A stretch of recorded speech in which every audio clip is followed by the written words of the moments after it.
시청자 여러분 안녕하십니까? VOA 뉴스투데이 시작합니다. 북한군에 의한 한국 국민 총격 피살 사건이 발생한 지 열흘이 넘었습니다. 여러 의문들이 해소되지 않고 있는 상황에서 전문가들은 북한의 국제법 위반을 주목했습니다. 피해 유족들이 북한을 상대로 유엔에 진정서를 제출하고 소송을 벌일 수도 있을 것이라는 지적도 나왔습니다. 첫 소식 김용교 기자가 보도합니다. 유엔 국제법 전문가인 제러드 겐서 변호사는 1일 VOA와의 인터뷰에서 북한군이 북한 해역에서 한국 국민을 총격으로 살해한 건 사실상 국제법 위반이라고 지적했습니다. 북한은 지난 1981년 시민적 정치적 권리에 관한 국제규약 ICCPR에 서명한 뒤 1997년 유엔에 규약 서명 철회 의사를 밝혔지만 해당 규약은 철회를 허용하지 않았기 때문에 국제사회는 북한을 여전히 해당 조약 관련국으로 보고 있다는 겁니다. Treaty that appears to have been violated is the International Covenant on Civil and Political Rights. That treaty, has a number of provisions that are relevant in it, including, Article 14 that relates to the rights of due process of criminal defendants.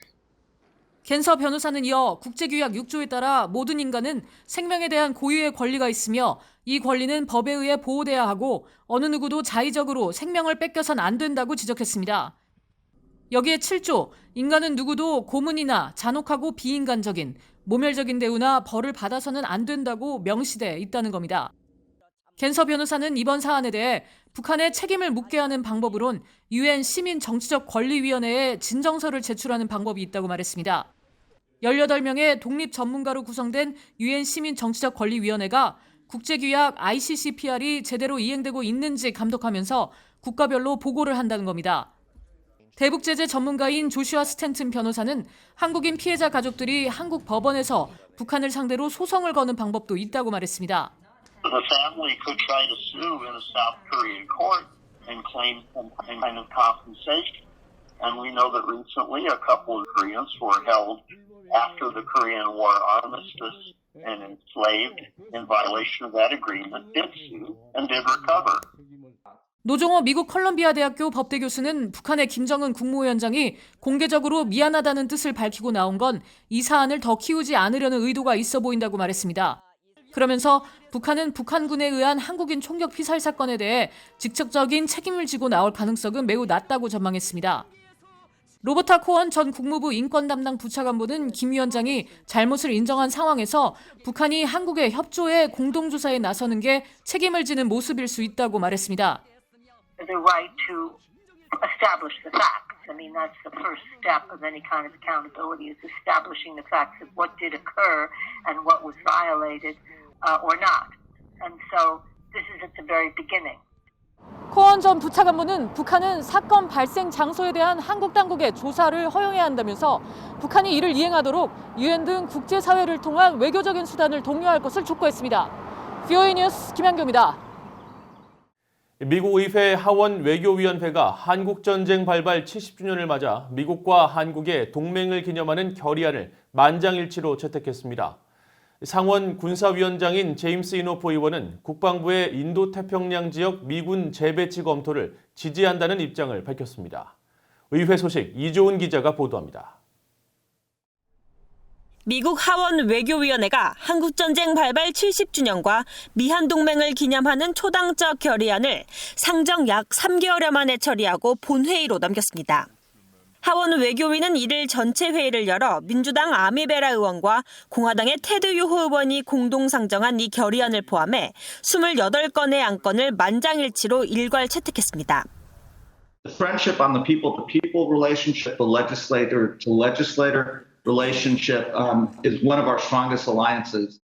베라 의원과 함께 의회 내 코리아 코커스 공동의장을 맡고 있는 조 윌슨 하원 의원은 평양을 방문한 적 있는 유일한 미국 의원인 자신과 엘리엇 엥겔 하원 외교위원장의 경험을 소개했습니다.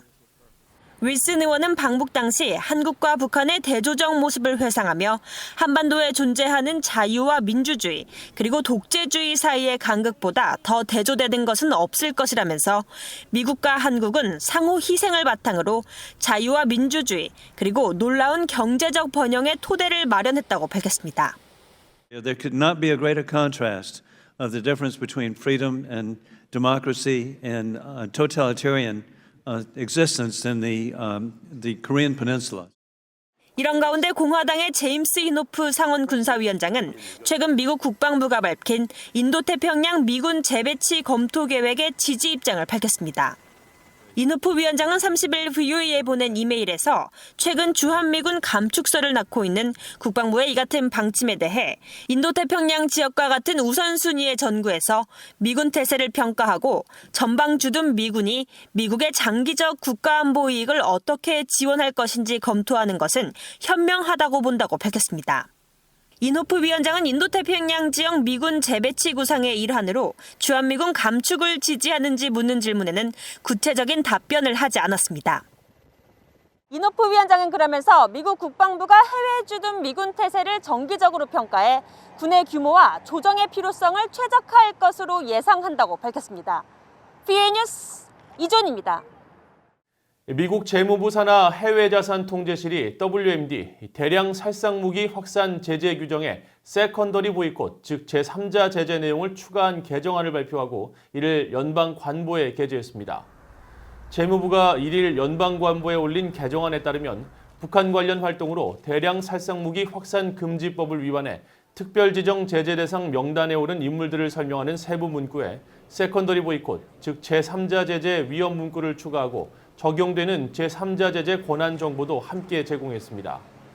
재무부 해외자산통제실은 또 이와는 별개로 미국 금융기관이 소유하거나 통제하는 법인과 개인이 대북제재 지정자와 직간접적으로 거래할 수 없다는 점을 명시한 대북제재 이행 연방 규정을 반영해 또 다른 세부 문구를 추가했다고 밝혔습니다. 재무부 대변인은 이와 관련한 의미를 묻는 VOA의 질문에 이번 개정안은 민간 부분에 추가 공지를 제공하면서 제3자 제재 등 북한과 관련된 제재 금지 규정에 노출될 수 있는 개인과 기업들의 제재 위험을 파악하는 데 도움을 주기 위한 것이라고 설명했습니다. 북한이 아동노동이나 강제노동을 통해 건축자재와 섬유 등 여러 제품을 생산하고 있는 것으로 드러났습니다. 미국 노동부가 1일 공개한 아동노동, 강제노동으로 생산된 제품 리스트 보고서에 따르면 북한은 벽돌과 시멘트, 석탄, 섬유, 목재, 금, 철 등 7개 제품을 아동노동 또는 강제노동을 통해 생산하고 있는 것으로 나타났습니다.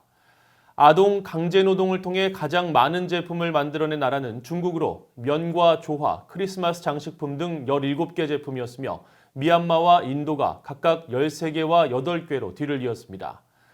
보고서는 또 북한과 중국, 이란이 관련 사안에 대한 정보 유포를 억제하기 위해 국제사회의 데이터 수집을 제한하고 있지만 미국 노동부는 해당국 노동자들이 착취나 학대를 받는 상황에서 제품을 생산하고 있다는 믿을 만한 정보를 확보했다고 설명했습니다.